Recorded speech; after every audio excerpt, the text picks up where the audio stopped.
jégalu de sama gars yi neen ñëw gaaw ñu commencé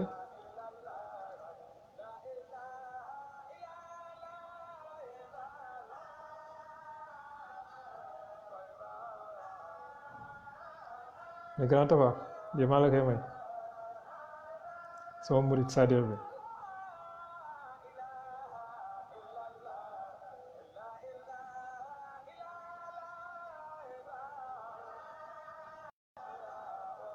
je pense que mën nañ mën a commencé ah salaamaaleykum sama gars yi di kontaan trop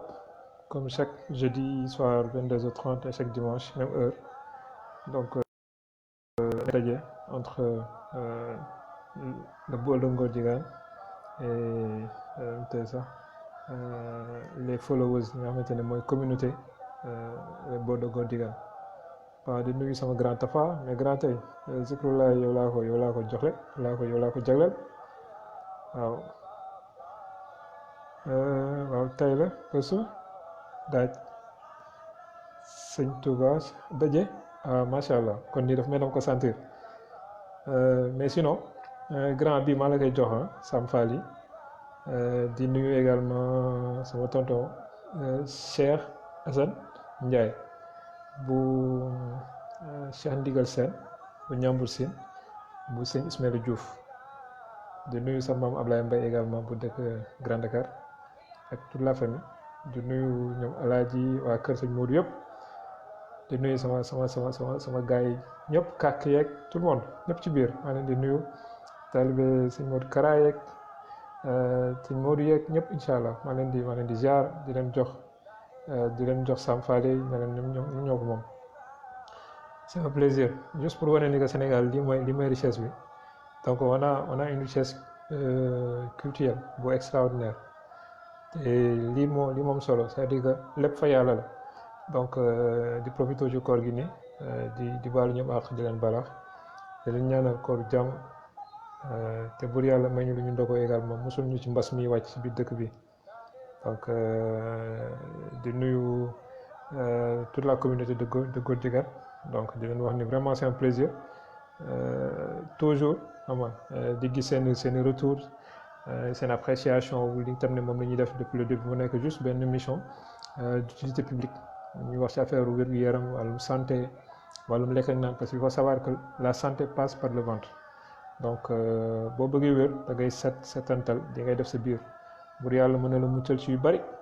parce que comme ni nga ko tàmmee di wax boo jëlee fukki feebar juróom-ñett yëpp ci lekk lu jóge donc ñu xam ne que tey bu fekkee ne nit ñi ngi bàyyi xel ci li ñu lekk rek mën nañu mucc ci yu bari donc te ñu nekk ci benn contexte weeru koor et Ismaël c'est un plaisir de te savoir parmi nous comme d'habitude depuis Canada donc comme ni nga koy waxee jaajëf sama kii ne sama mufti c'est un plaisir de te sentir parmi nous donc mu nekk contexte su koor te koor liñ ci waxoon depuis le début mu nekk ay njëriñ kese donc mu nekk lu am solo donc tey ñoom benn thème boo xamante ne la ñu ngi ko tuddee question réponse parce que tey amuñu thème fixe mais dañuy répondre question yi nga xamante ne la ñun suñu téléspectateur suñu followers ñu koy bu am solo donc wax nga ni que quels sont les conseils après 20 jours de koor wax nañ ko koor dafa ñëw pour ñu débarrasser en fait l'excès de graisse bi nekk suñu yaram donc graisse boobu noonu mooy suñu réserve yi nga xamante ne moom la ñu dajale pendant de longs mois donc koor bu ñëwee dañuy permettre ñu mën a débarrasser wu ci graisse yooyu te xam nañu graisse yooyu surtout yu nekk suñu biir yi mooy graisse abdominale bi feebar yu bëri yi nga xamante ne mu ngi dal nit ki yooyu dañ ko incriminer donc instant bi nii occasion la pour ñu débarrasser wu ci mais à un certain niveau ci koor gi graisse boobu réserve yooyu dañuy commencer épuiser wu nga gis ni ñu commencer jeex donc ñi tam ne seen poids de forme commencé ko kiyaat xam nga nan noonu temps yi dama def taille fii nekk genre mel noonu c'est important donc mu nekk période boo xamante ni la après 20 jours de Ramadan réserve bu wàññeeku donc qu'est-ce qu'on peut faire pour que nit ki bañ a sentir fatigue boobu noonu sentir également sentir les effets de l'hypoglycémie très tôt dans la journée hypoglycémie boo ko déggee mooy suukar bi nekk ci yaram te suñu yaram di ko utiliser suukar bi nekk ci deret bi te yaram di ko utiliser pour fonctionner donc moo nekk glycémie mooy taux de sucre dans le sang donc pour bañ ñuy sentir bu wàññee ko trop donc day baax instant bi ñi daal woon xëdd di jóg di xëdd donc Moustapha Carter Coly depuis Paris c'est un plaisir bro kontaan nañ trop xëdd bi tam ne moom lañ wax la dernière fois instant bii lay am tout son sens tout en sachant qu'en fait ci diine sallallahu alayhi wa sallam dafa naan que xëdd sunna la même bu nee nga jóg naan ndox la nga lekk tuuti ñetti tàndarma donc ñu lay ziar bro donc nga yeewu naan ndox wala lekk tàndarma day baax parce que sunna la mais instant bi ni au delà sunna boobu day permettre nit ki mën na sori ci journée bi te du teel a sentir xiif surtout ñi nga xamante ne dañoo am activité physique wala activité professionnelle yu xaw a métti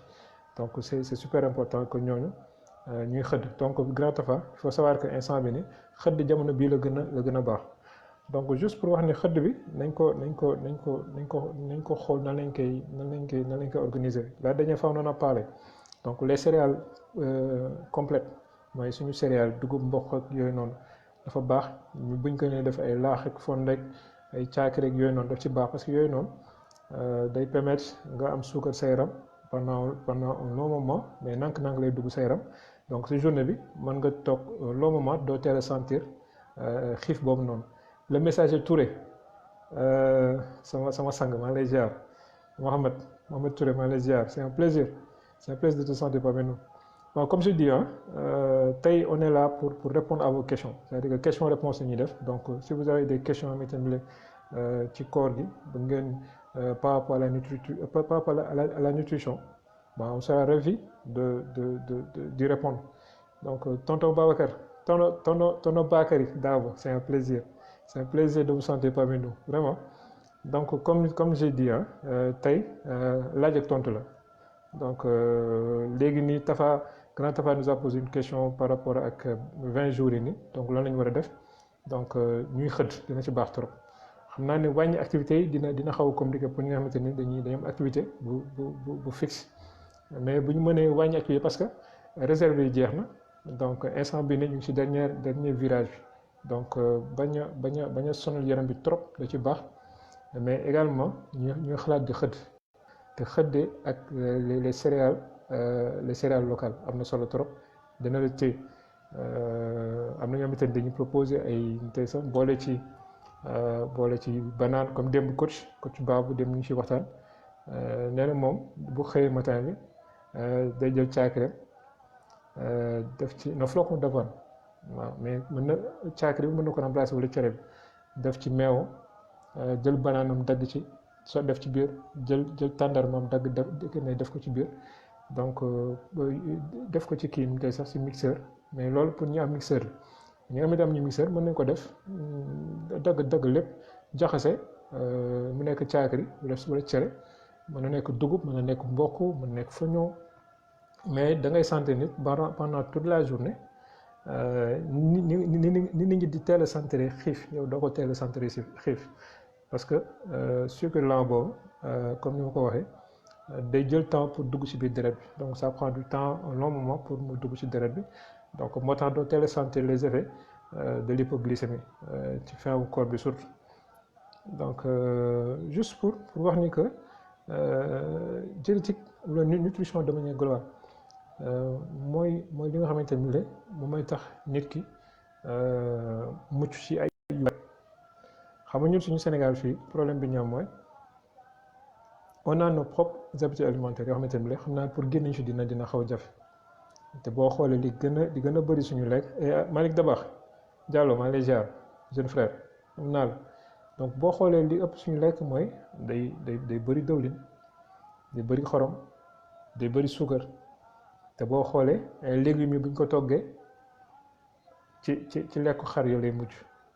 Fruit on se dit que généralement naan fruit kii la c'est un luxe boo xoolee nit ki bu feebaree dañ ko jëndal fruit jox ko ñu xam ne kon fruit yooyu dafa am solo trop parce que bu fekkee nit ki yaakaar nañ ko bu feebaree loolu la war a lekk donc mën nañu wax ne que loolu boo koy lekk bu bëree sa lekk mën ko bañ a feebar donc ñu xalaat yooyu parce que bu ñu waxee les principes de base d'une alimentation saine et équilibrée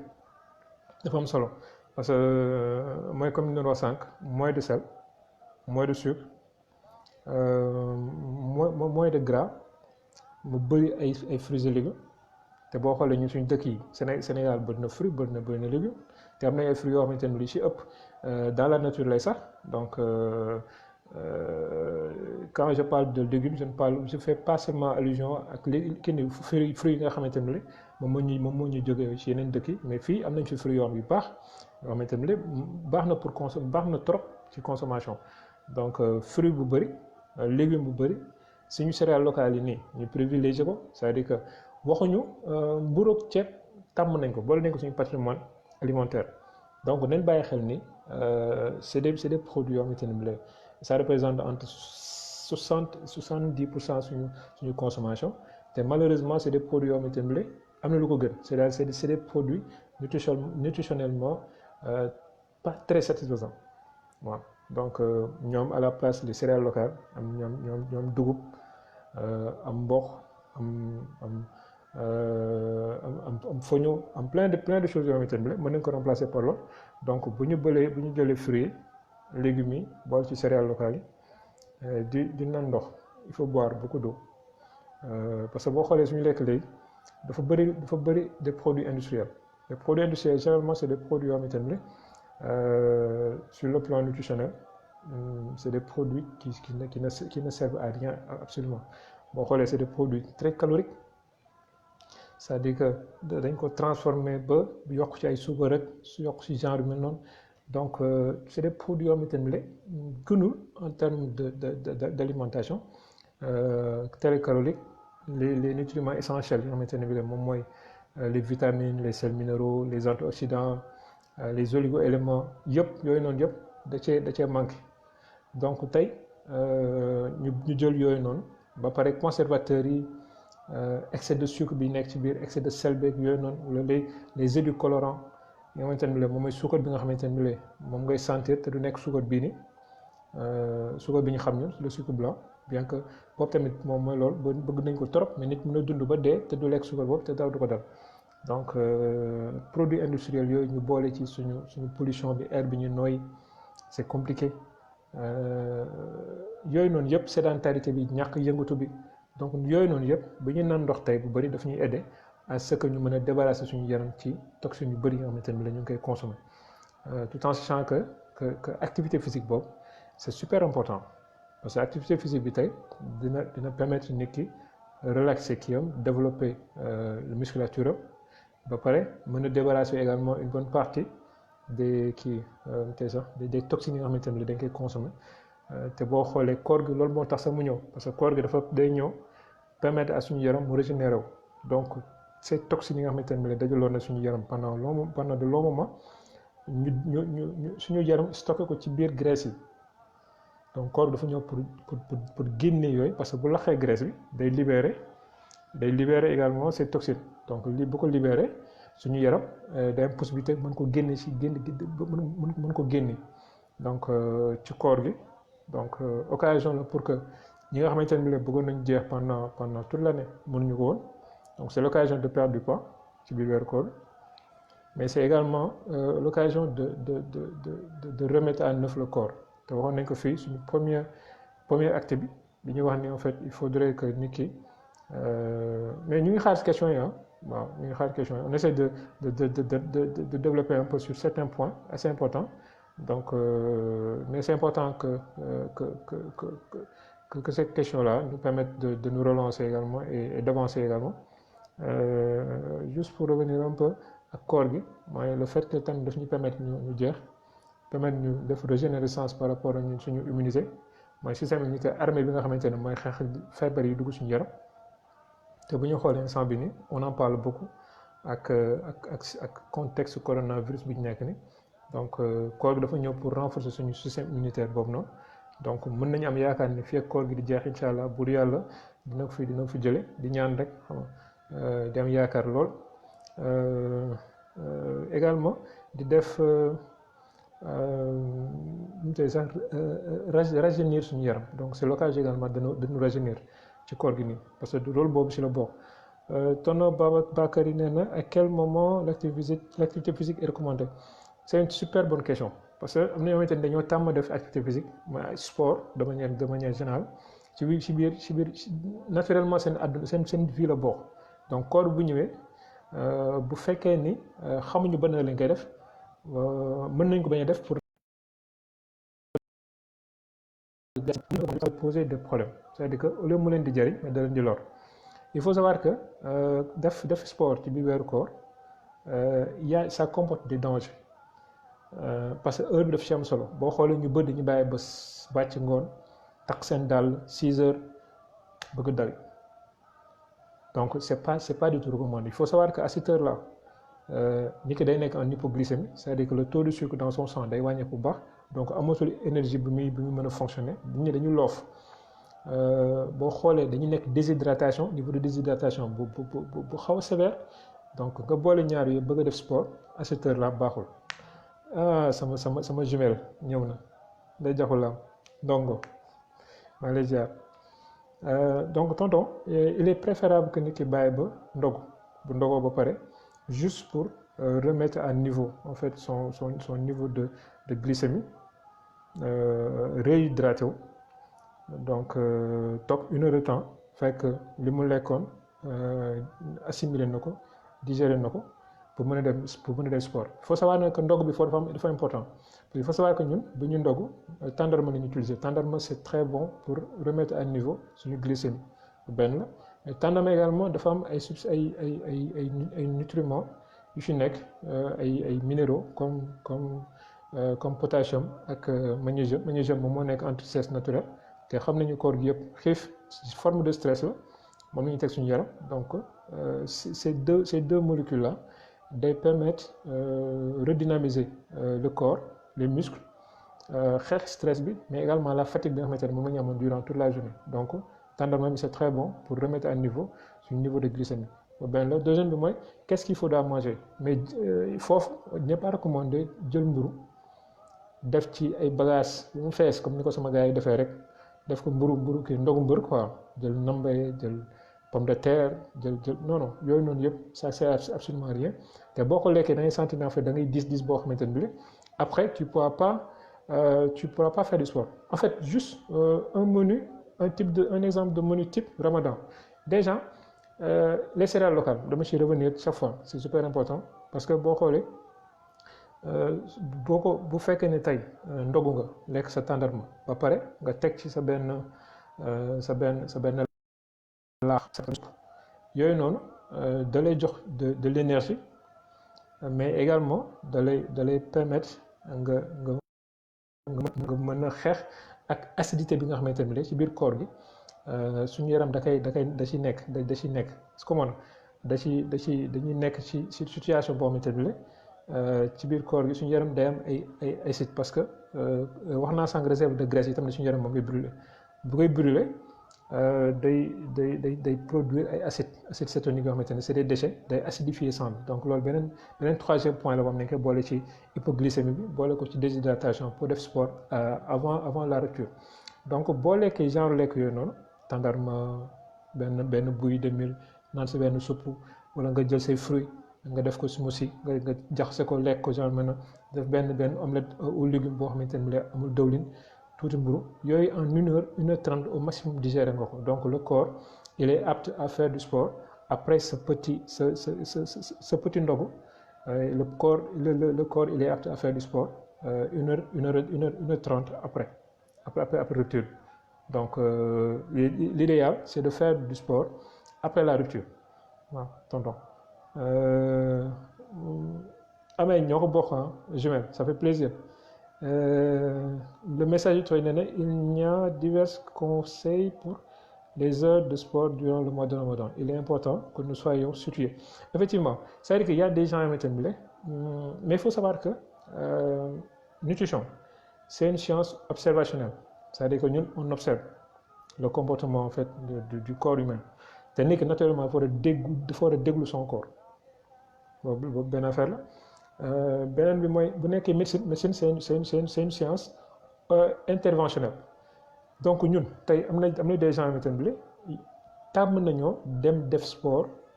avant ndogu en fait man je le déconseille fermement mais il y a des gens yoo xamante ne bu ñuy def sport tàmm nañu dem def sport avant ñu ndogu mais c'est pas recommandé c'est très dangereux donc c'est quelque chose boo xamante ne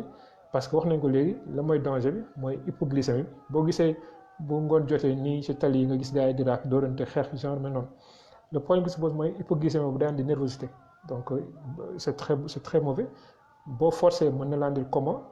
te coma bi mën nga si ñàkk sa bakkan nit ki mën na si ñàkk bakkanam donc il est préférable de ne pas faire du sport heure boobu noonu boole si déshydratation bi te xam nañu ko booy def sport sa yaram day soxla de l'eau parce que tu perds de l'énergie tu perds de l'eau beaucoup d'eau donc ndox boobu noonu yëpp amoo ko sa glycémie nekkul au bon niveau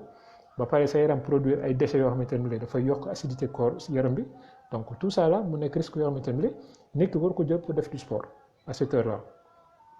donc il est préférable que nit ki bàyyi ba après ndog mu ndog bu yam bu soft mën a dem entraînement 1h30 après. Il faut savoir que durant le Ramadan nos besoins dañuy wàññeeku donc c'est tout à fait normal que suñuy dépense tamit wàññeeku donc le type de sport dafa am solo donc il faudra pas que ça dépasse 45 minutes maximum te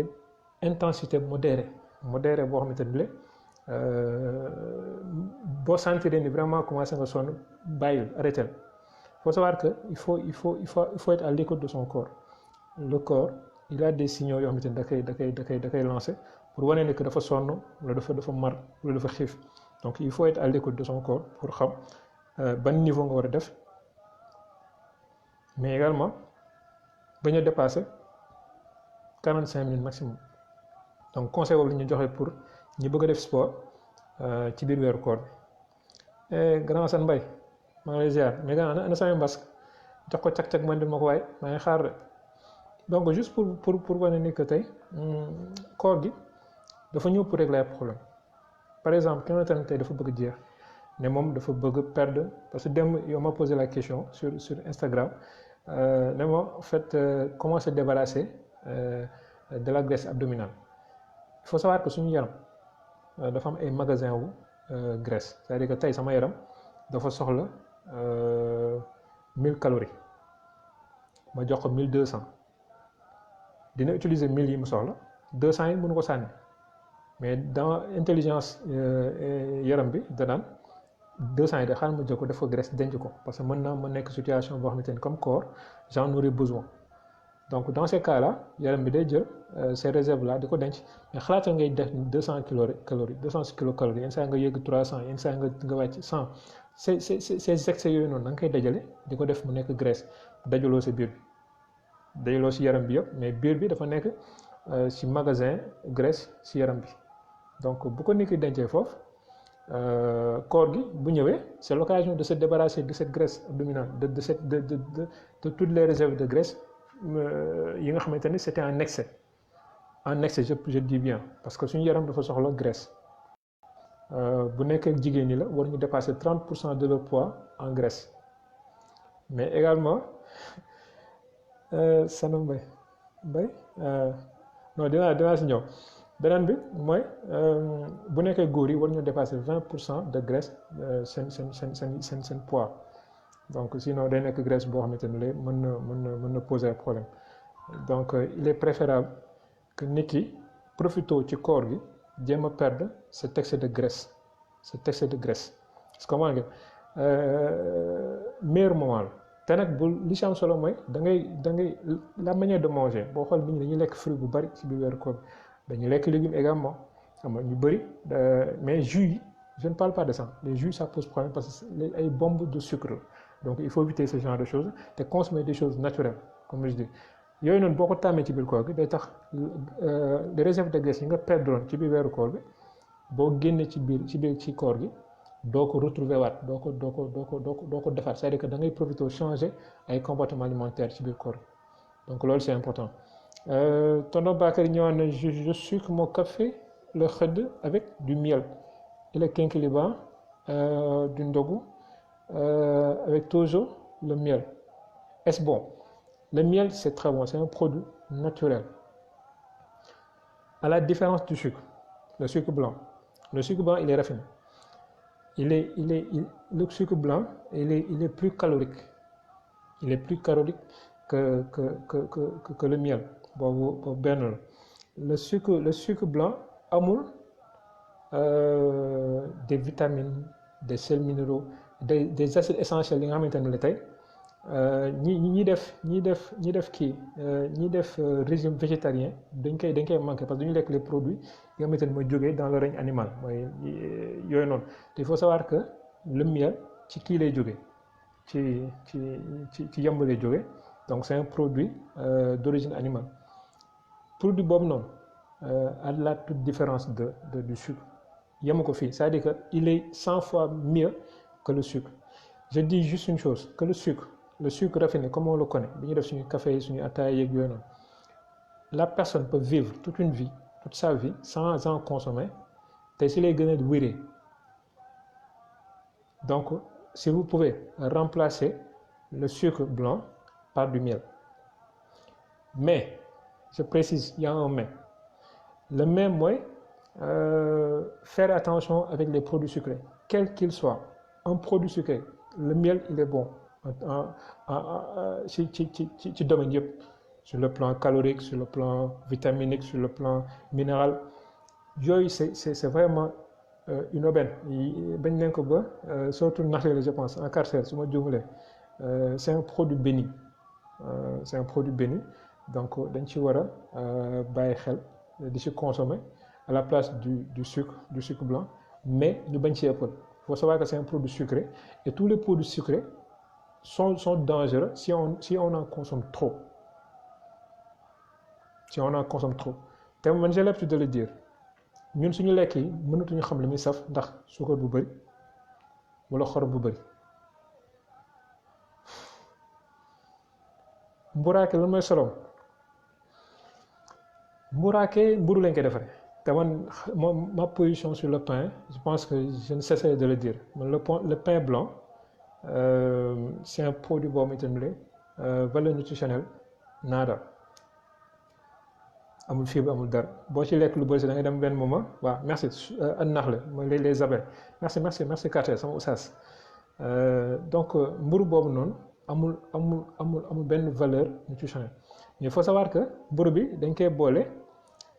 ak tege-dege pour certains pas ñi am xaalis xam nga jënd ay chocolat Nutella boole ko ci def mburaake Nutella mais ñun mburaake ak kii nu tey sax ak tege-dege dañuy utiliser pâte d'arachide boobu noonu c'est extraordinaire pâte d'arachide ay protéines de très haute valeur nutritionnelle ça agit sur le cerveau gis nga sérotonine moom mooy l'hormone du bonheur waaw gerte bi mooy kii di gerte bi da koy def day yokk sa production tege-dege boobu noonu dëwlin bi mu am acide gras dafa bëri acide gras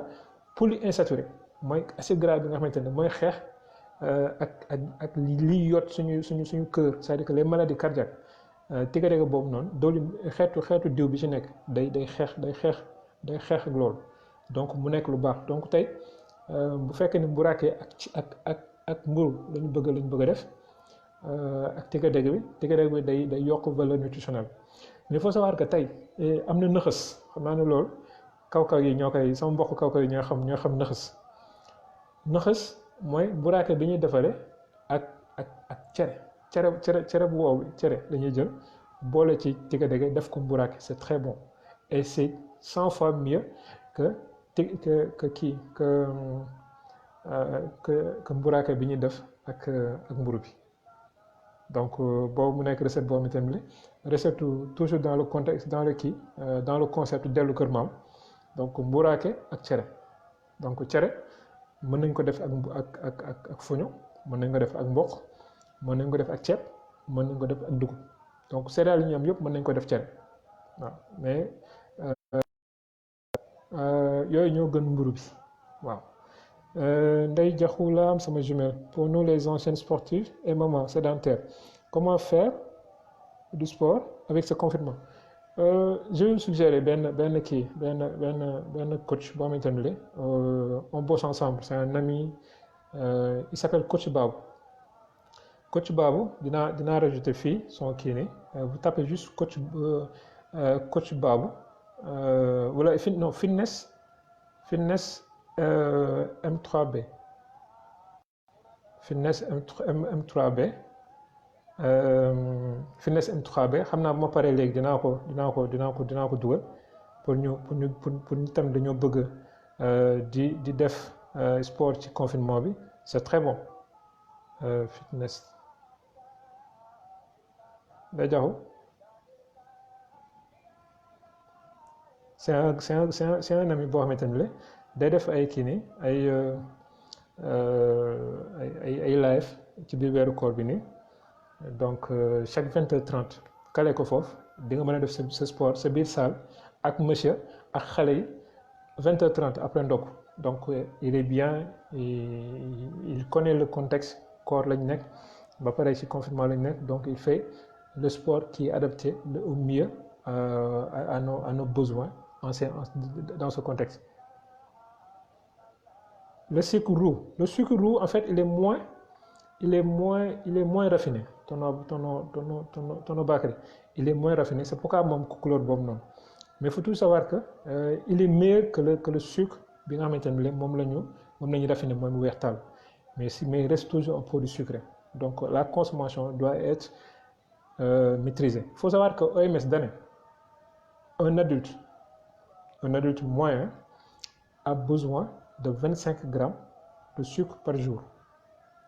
25 grammes de sucre par jour 5 grammes de sel par jour donc ñun boo jëlee suñu bekk suukar yi tam ne mooy yu mag yi tam ne moom lañ naan sucre de France xaw ma genre noonu boo jëlee ñett rek yaa ngi ci 25 grammes boo ko dépassé wu sax donc ñu xool ñi nga xamante ne dañuy jël seen kaas sol ko suukar ba mu mel ni lem ba muy collé c'est pas bon c'est très dangereux dañ ko bàyyi suukar ak xorom day yàq guwu lekk dootoo sentir guwu lekk bi donc nañ ci bàyyi xel bu baax kii sama chéri la dellu jéeri yaa Oustaz nee na ma yaa Oustaz yaa Seyda nam naa la c'est un plaisir. Mohamed Moustapha, est-ce que le pain complet peut être utilisé par les diabétiques? Waaw, parce que le pain complet, son avantage mooy dafa riche en fibres.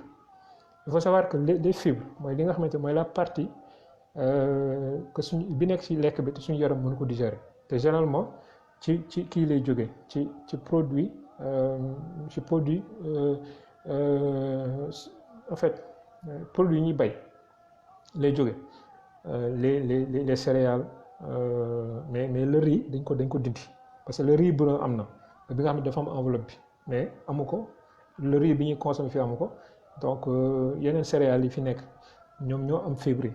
les fruits et les légumes dañ see bëri la donc le pain il a l'avantage d'avoir ces fibres là te fibres yooyu dafa am ñaari fibre dafa am fibre soluble ak fibre insoluble fibre soluble mooy fibre bi nga xamante ne bu laalee ndox day nekk pat bu nekkee pat day réguler glycémie bi c'est hypoglycémie c'est-à-dire que day wàññi suukar bi nekk ci deret bi ba benn la cholestérolémique c'est-à-dire que le cholestérol en trop le mauvais cholestérol en trop dans le corps ce type de fibre là da koy wàññi donc loolu noonu c'est très bénéfique pour diabétique bi mais il faut pas oublier que diabétique bi moom bu fekkee ne day kii te sax dañ koy dresser plat dafa nekk plat boo xamante ne bu équilibré xam naa ni je vais vous montrer juste fii benn plat boo xamante ne bii mën nañ ko tuddee plat diabétique bu équilibré parce que c'est très important ñu ciy ñëw ñu xam au moins nan lañ ko war a mën a dresser de telle sorte que mu nekk njëriñ kese pour moom. Donc si vous regardez plat bii nii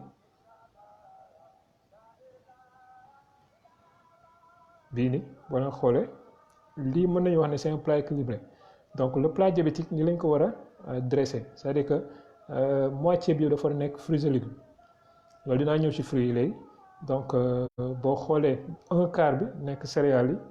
mburu bi ngay gis ni mu nekk ci cat bi pain complet la, c'est pas du pain blanc. boo xoolee am na tuuti pâte, am na du riz sauvage, am na riz blanc. Donc fële ci kaw nga xool ñoom nen, ñoom jën, ñoom yàpp, les lentilles yooyu noonu moo nekk de l'autre côté, fromage ak le lait,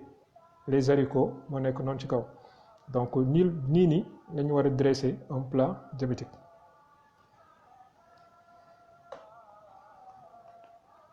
Donc il faut ñu bàyyi xel ci lool.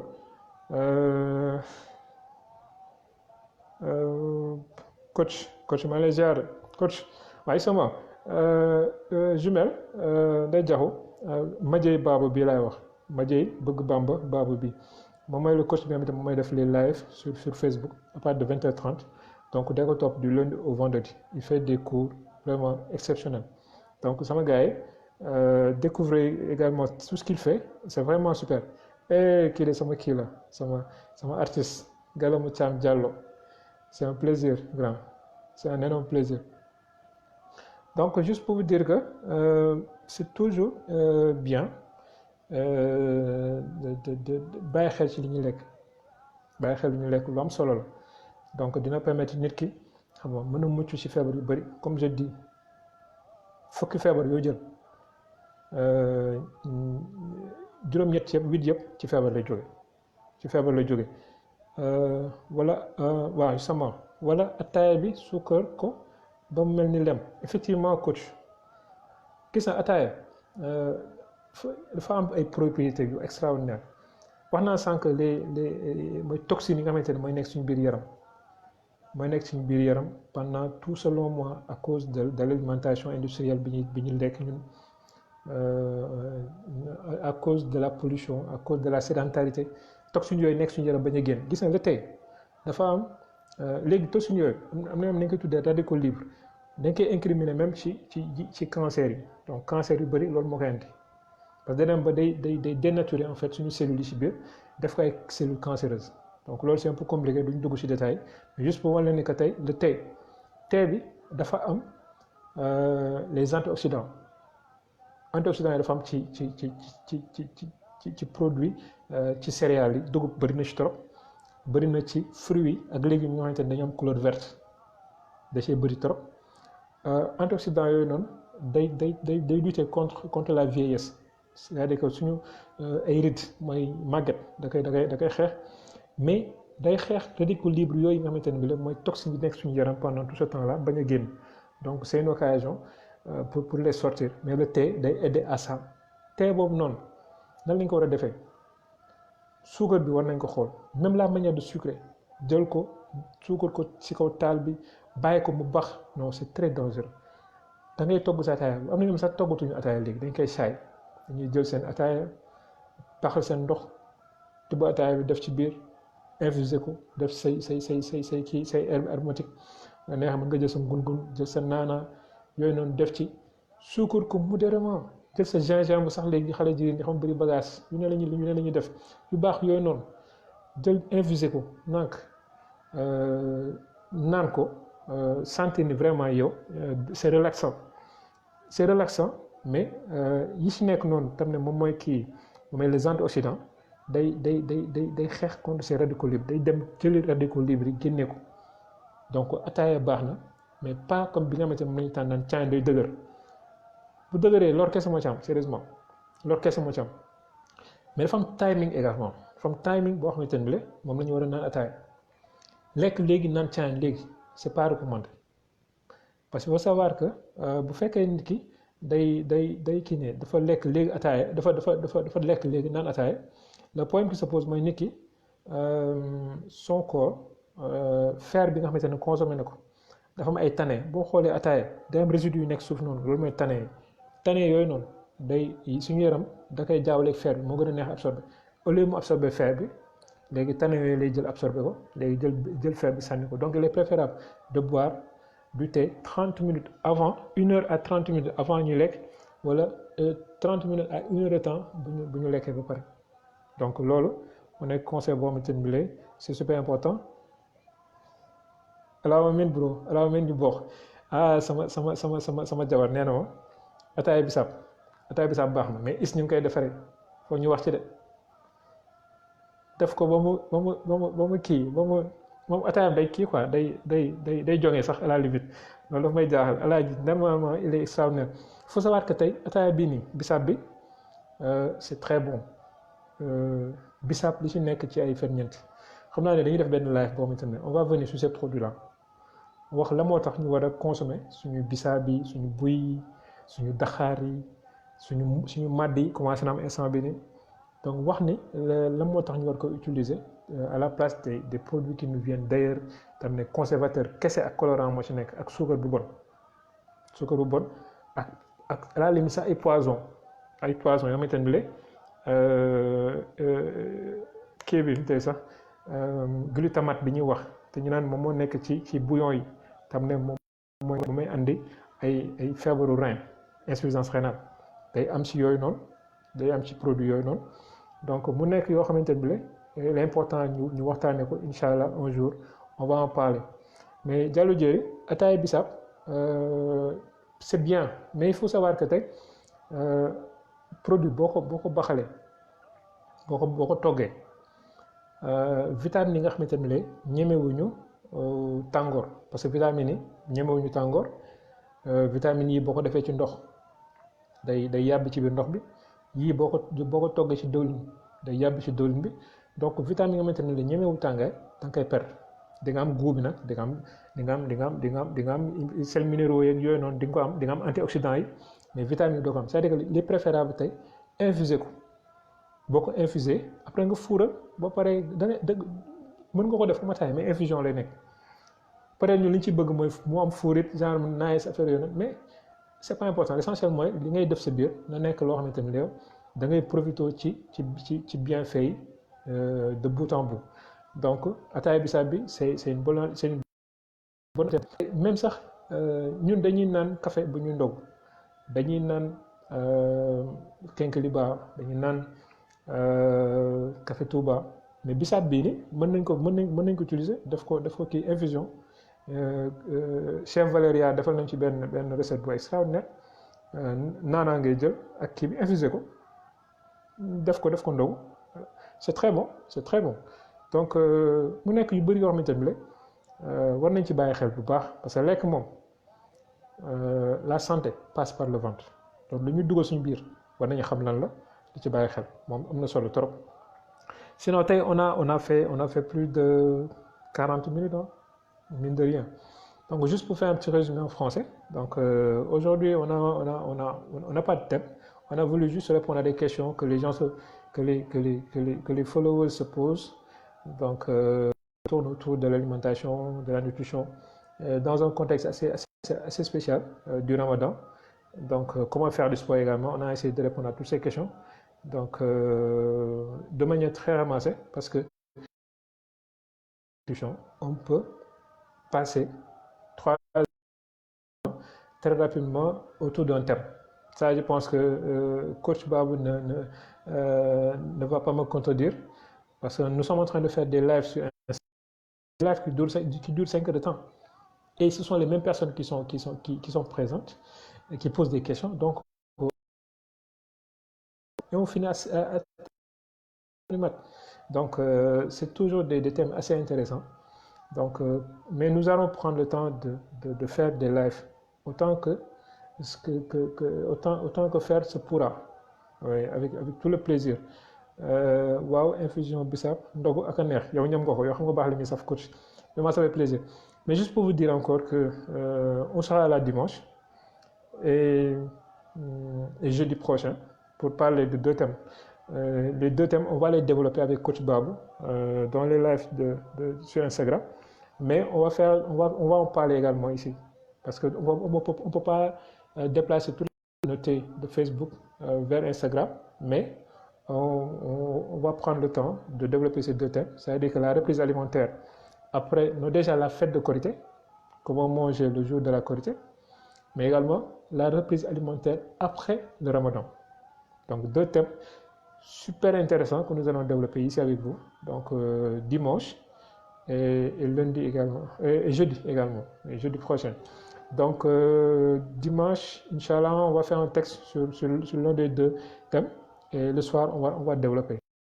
Donc tout le plaisir est encore pour moi, vraiment, le fait de vous savoir en train de suivre le live. On espère que ce sera une émission qui passera sur les télés pour le bonheur de tous les Sénégalais, parce qu'en fait, c'est ça qui est important. Nous n'avons pas les services de santé qui nous permettent de nous soigner. On n'a pas d'argent, assez d'argent pour se prendre en charge. La santé coûte cher ici au Sénégal. Donc, la meilleure manière de lutter contre ces maladies, c'est la prévention. C'est la prévention et c'est la prévention. Et je rappelle que la santé passe par le ventre. Donc, di nuyu toute la communauté de Ngor Jigane, di nuyu la team de Ngor Jigane, coach Mor, non, coach Marianne Diagne, ragal koor, mais coach Marianne fi nga nekk li jaru ko koor rek la, grand Tafa sama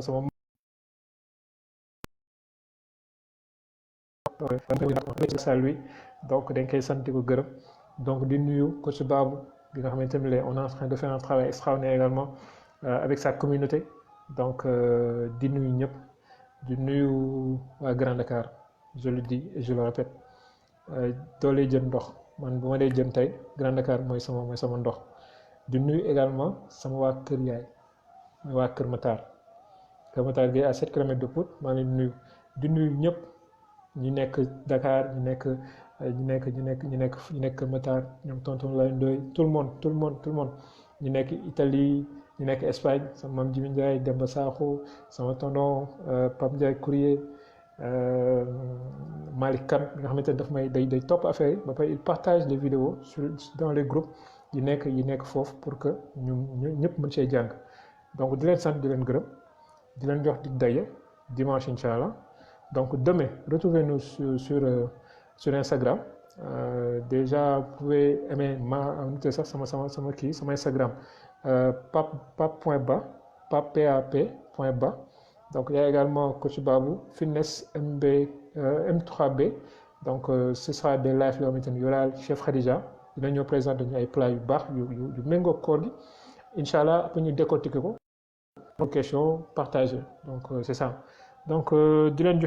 jox dimanche Inch'Allah. Donc à très bientôt Inch'Allah. Ndeye Diallo, c'est un plaisir. jaajëf mon frère, liggéey bi am na solo, yàlla na buur yàlla fay ñu bokk Inch'Allah, ñoo ko bokk. Allez jaa ngeen jëf, ñu fanaan jàmm, yàlla na buur yàlla nangu ñu suñu koor, musal ñu ci mbas mi bu koor gi di génn mu yóbbaale ko. Grand Tafa aka bëgg mayonnaise, na moytu mayonnaise bi cholestérol kese la. Grand Tafa moytu mayonnaise bi. Donc c'est un plaisir sama gars yi. Donc di fàttali ko waat tase Mame Cheikh Ibra ak Borom Touba ndaxte teel a tombé sax fekk ñu ngi choisir Sam Fall yi ni. Donc di nuyu toute la communauté mouride, vraiment ça fait plaisir. Donc à très vite Inch'Allah.